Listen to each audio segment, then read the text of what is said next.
Já cometi muitos erros nesses mais de 20 anos de treino que me arrependo tanto que nunca mais vou fazer algumas coisas. Você faz hoje exercício de oblíquo, já presta bastante atenção no que eu vou te dizer. Eu treinava e eu pensava o seguinte, tem que desenvolver o corpo inteiro e precisa desenhar o máximo possível esse abdômen. Então fazia lá os exercícios para a parte lateral do abdômen, que são os oblíquos. E para minha tristeza, eles cresceram. Por que eu tô dizendo isso? Porque é uma musculatura que parece gordura. Independente se você tá com percentual de gordura baixo ou não, é um volume aqui na lateral, facilmente é confundido com os pneuzinhos. Se eu pudesse voltar no tempo, caraca, eu não faria de jeito nenhum oblíquos, porque essa musculatura cresce e depois que ela cresceu, ela não volta. Exatamente porque são músculos que o tempo inteiro estão contraídos. Se você estiver em pé agora e colocar a mão, você vai ver que tem uma leve tensão. Se você fizer leves movimentos laterais de rotação, você vai sentir que ela contrai. Ou seja, não vai faltar trabalho para ela conseguir regredir. Olá, todo músculo podia ser assim, né? Seria maravilhoso. Isso simplesmente não é possível. E por que não, seu estúpido? 3 da nossa lista, ser extremista, principalmente referente à alimentação. Eu venho de uma época que não se colocava sal em nada, era zero sal em tudo. Não se usava molhos, cozinhava o frango na água 3 vezes, comia um sabugo, era ruim que só o caramba. E a gente acreditava que precisava ser daquele jeito. O fisiculturismo evoluiu muito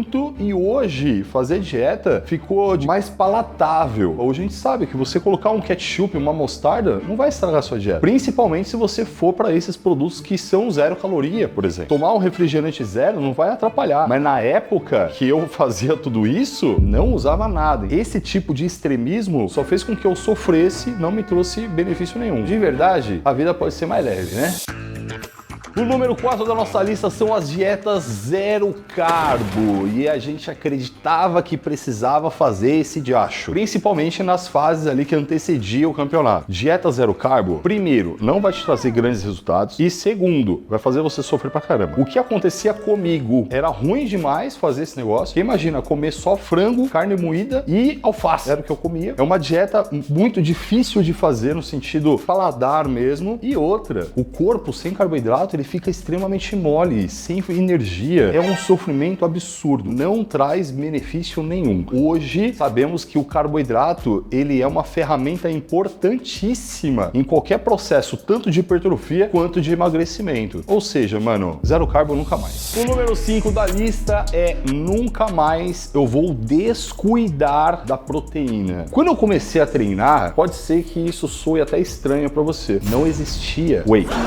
A única fonte de proteína que existia naquela época era um tal de um proteinato de cálcio. Caramba, isso foi quando? Lá 1800? Foi há 84 anos. O que a gente consumia era esse proteinato de cálcio, aí tinha muito a proteína de soja, as coisas foram avançando, foram aparecendo inúmeros suplementos, enfim. Mas qual é a grande questão? Não tinha suplemento, não me importava tanto assim com as proteínas. Comia ovo, comia carne e tal, comia, mas não se atentava à quantidade disso tudo. Conforme o tempo foi passando, eu fui estudando mais, eu fui percebendo, e aí eu vou trazer para você uma métrica que ela é muito antiga, tá meio assim, caindo em desuso, mas ainda é uma base. O famoso 2 gramas por quilo de peso de proteína. Então, se você treina musculação, você quer desenvolver seu corpo, isso aí é necessário. Quando você treina, você sabia que você degrada proteína? O seu treino de musculação, ele consome proteína. Se você quer que esse músculo cresça, você precisa entregar proteína para o seu corpo construir músculo, porque a proteína, ela vem ser a matéria-prima do músculo. Então, se falta proteína, não tem como construir esse músculo. Olha lá, é mega plus importante ter proteína em todas as refeições do dia? Hoje a ciência fala que não. É interessante que você tenha proteína em ao menos 3 refeições do seu dia. Mas como a minha preocupação é com a quantidade, eu gosto de colocar proteína em todas as refeições para conseguir chegar nessa quantidade de uma forma mais tranquila. De uns tempos para cá, eu tô falando de alguns anos, eu sou um cara preocupado com a quantidade de proteína que eu consumo. Então, se eu vou fazer uma refeição, precisa ter proteína. Olha só o nível de preocupação com proteína. Eu fui no restaurante, pedi um prato ali italiano, não tinha proteína praticamente no prato, tinha muito pouco. Eu cheguei em casa e fui tomar dose de whey. Porque é fácil você ingerir e te entrega uma grande quantidade de proteína. Uma dose de whey, ela gira em média aí em 23, 24 gramas de proteína. Eu tô falando com base no whey da Growth, que é o que eu uso e, claro, recomendo para você fortemente. Não só por ser um produto de qualidade, como também pelo seu custo-benefício. Você sabia que é o melhor custo-benefício do mercado? Se você gosta de variar sabores, são mais de 20 sabores que a Growth te entrega só no whey concentrado, fora os demais. Já vai aí nesse link que tá aí embaixo, G Suplementos, é o site oficial da Growth. Toma cuidado com isso. Tem site falso aí. Aproveita o cupom de desconto lá, porque aí você fortalece aqui.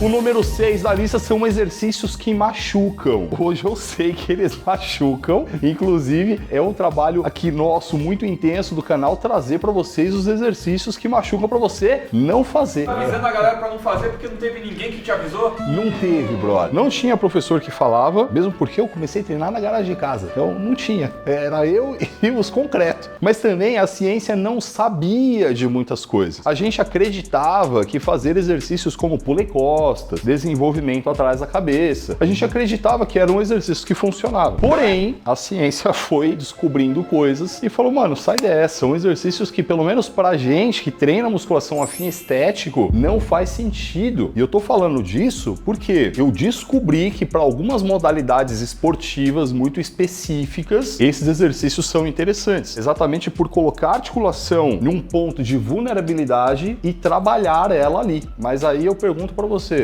por qual motivo você vai colocar a sua articulação nesse ponto de vulnerabilidade e vai colocar peso em cima dela? Faz zero sentido. E aí agora eu vou falar lá do professor, que aí eu já tava na academia, não me ajudou. A gente vai ao nosso 7º ponto da lista. Eu exagerava em cargas, gente. Naquela época, tava em muita evidência o famoso Ronnie Coleman. E ele tava no seu auge. E Coleman treinava com cargas muito grandes. A gente acreditava na seguinte frase: quanto maior a força, maior o volume muscular. E quanto maior a força, quanto mais peso eu pegar, mais forte eu fico, maior eu fico. Saía chuchando carga em tudo lá. Me recordo de episódios assim que hoje eu me envergonho. Precisava de chegar alguém ali e falava assim, brother, então você vai se machucar. Existia o professor, mas ele não me ajudou. Cada dia que passa, a ciência mostra que não precisa trabalhar com cargas muito altas. Se você quiser, você pode, você vai ter resultado, mas você tá correndo grande risco de se machucar. Você pode trabalhar com cargas menores, de forma mais inteligente, ter o mesmo resultado ou até melhor. Não precisa ir longe. Se você pegar vídeos do Coleman treinando, você vai observar uma coisa. Se você pegar vídeos do Sibum treinando, você vai observar uma maneira completamente diferente de treinar. E a gente tá falando do maior, melhor atleta da atualidade. Você vai ver o cara treinando de forma muito mais inteligente. É esse o nosso esforço aqui no canal, e esse esforço ele se torna intensificado lá dentro da nossa plataforma para os nossos alunos. A minha preocupação é tão grande com o acompanhamento. A gente tem suporte técnico no WhatsApp de personal, nutricionista e fisioterapeuta, entre várias outras coisas, que se você tiver interesse em se tornar um aluno nosso, tem um link aqui embaixo para você ver como é que funciona, qual é toda a nossa entrega e também para você fazer sua inscrição. Vai lá ver.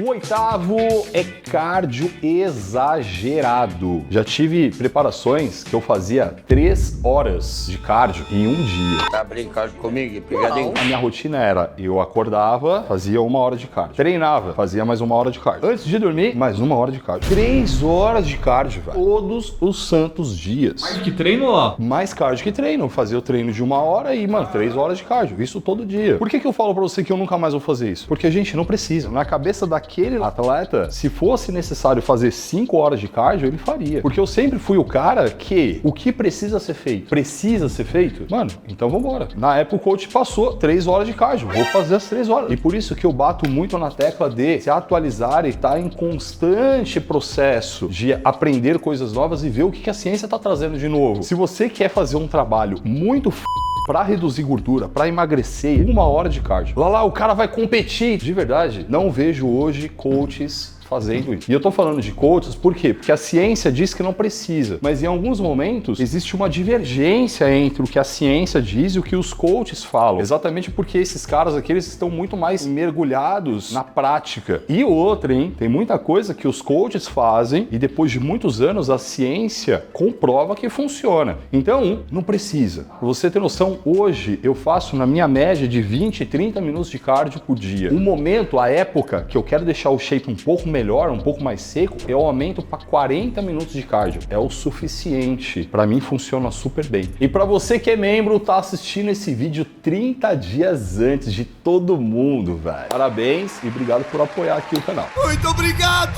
O nono da nossa lista é a barra reta. Tem a barra reta e tem a barra torta. A questão é qual barra que você gosta mais de pegar. O Twin disse que prefere a torta. Eu prefiro a torta. A torta é mais gostosa de pegar, né? Encaixa melhor na mão, não dá dor no punho. É mais não dá dor no punho no trabalho. Tuizeira, eu fecho com você. Então ele é? Barra reta, ela é uma barra mais tradicional. A barra que a gente usava porque acreditava que era a barra a ser usada. Mas ela é anti-anatômica, gente. Essa ideia de ser anti-anatômica é que é uma barra que te proporciona um movimento que o seu corpo não gosta muito. Se você faz com uma barra W, ou ao invés de você fazer uma rosca direta com barra, você faz uma rosca simultânea, e aí você vai perceber que naturalmente os halteres, eles vão sair de uma posição de barra reta e vão vir com uma posição de barra W, você vai notar um conforto muito maior em cotovelo, em punho. E isso pode até chegar a gerar um conforto maior no modo geral do exercício. Ombro, coluna, você performa melhor num exercício mais anatômico. Então as barras retas, independente se vai fazer bíceps ou se vai fazer tríceps na polia, eu não recomendo. Por mais que você sinta que tá ok. Tem gente que fala, não, eu faço com a barra reta e, mano, eu tô de boa, eu tô bem. Mesmo assim, eu vou falar pra você, evita. Porque pode ser que você esteja aí construindo uma epicondilite que ela vai te dar oi já já. Ih, rapaz. O 10º da nossa lista, para tristeza de muitas pessoas, eu não pretendo competir mais. As pessoas nem sabem, né? Às vezes a gente coloca, a galera se espanta. Gente, eu competi consecutivamente por 10 anos, quase.